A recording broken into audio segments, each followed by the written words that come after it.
చూడొచ్చు ఇక్కడ మనము ప్రేమోన్మాదం, అమ్మాయిల మీద దాడులు, ఇబ్బందులు, లవ్ చేస్తున్నానని వెంబడి పడడం, వేధించడం, హింసించడం ఇవన్నీ రాష్ట్రంలో జరుగుతున్నాయి. ఒక అమ్మాయి ఒంటరిగా నడవాలంటే, ఒంటరిగా ఇంటికి వెళ్ళాలన్నా కూడా ఇప్పుడున్నటువంటి పరిస్థితుల్లో చాలా ఇబ్బందిగా మారింది. దానికి సంబంధించి ఈనాడు ఒక మంచి వార్తను తీసుకొచ్చింది. భరోసా ఇవ్వాలి. యుక్త వయసులో అమ్మాయిలు సులువుగా ఆకర్షణకు లోనవుతుంటారు. ఈ వయస్సు అమ్మాయిలతో తల్లిదండ్రులు స్నేహితుల్లా మెలగాలి. వారి ప్రతి అనుభవాన్ని తమతో పంచుకునేలా ప్రోత్సహించాలి. వారికి మేమున్నామనే భరోసా ఇవ్వాలి. తల్లిదండ్రులు టీనేజ్లో ఉండేటువంటి అమ్మాయిల మీద అంటే మేనేజ్ చేస్తున్నాం, మా చెప్పు చేతల్లో ఉండాలి, మేము చెప్పినట్టు వినాలి అని ఫోర్స్ చేయకూడదు. ఫ్రెండ్లీగా ఉంటే వాళ్ళ అభిప్రాయాలు మనకు చెప్తారు, మనం చెప్పింది వాళ్ళు గౌరవిస్తారు.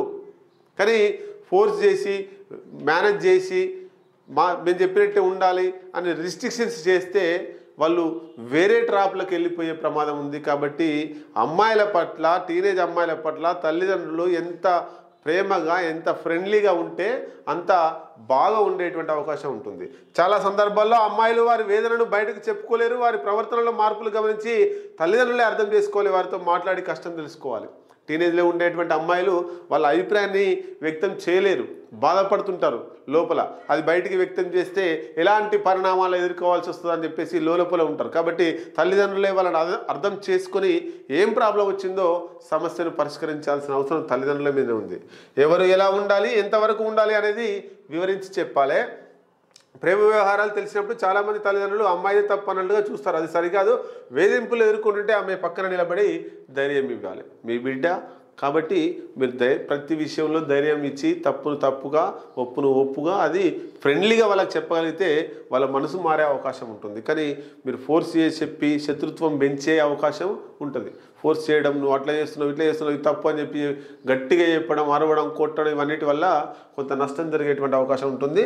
ప్రేమోన్మాదుల నుంచి ఇబ్బందులు ఎదుర్కొంటుంటే ఈ సమస్యను ఆదిలోనే పరిష్కరించేందుకు ప్రయత్నించాలి. పోలీసులకు ఫిర్యాదు చేయాలి.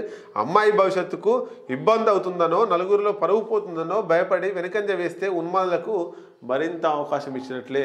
ఎవడో అరాచ్మెంట్ చేసిండు, ఎవడో ఇబ్బంది పెడుతున్నాడు అమ్మాయిని, ఆ అమ్మాయి వచ్చి తల్లిదండ్రులకు చెప్పింది, అప్పుడు పోలీస్ స్టేషన్లో కంప్లైంట్ చేయాలి. లేకపోతే గట్టిగా అబ్బాయికి ఏదైనా తెలిసే విధంగా చేయాలి తప్ప మా అమ్మాయి పరువు పోతుంది, మా పరువు పోతుంది అని చెప్పేసి ఊరుకుంటే వాడు ఇంకా వీళ్ళు ఊరుకుంటారు కాబట్టి ఇంకా వేధింపులు ఎక్కువ చేసేటువంటి అవకాశం ఉంటుంది.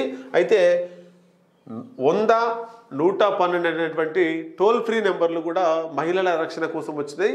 ప్రేమోన్మాదులు వెంటపడుతున్నా, వారి నుంచి ముప్పు ఉందని భావించిన అత్యవసర పరిస్థితుల్లో 100 లేదా 112ను నంబర్లకు కాల్ చేస్తే 2 తెలుగు రాష్ట్రాల్లోనూ ఈ సౌకర్యం ఉందట. 100కు ఫోన్ చేసినా, 112కు ఫోన్ చేసినా ఎంబడే మీకు ప్రొటెక్షన్ వస్తుంది. దీంతో పోలీసులు నిమిషాల వ్యవధిలో మీరున్న ప్రాంతానికి చేరుకొని కాపాడేందుకు ప్రయత్నం చేస్తారు. కాబట్టి అమ్మాయిలు ఎవరైనా ఉంటే 100కు కానీ 112 కానీ ఫోన్ చేసి మీకు ఏమైనా ఇబ్బంది జరిగితే వెంటనే చెప్తే వెంటనే పోలీస్ వాళ్ళు రెస్పాండ్ అవుతారట.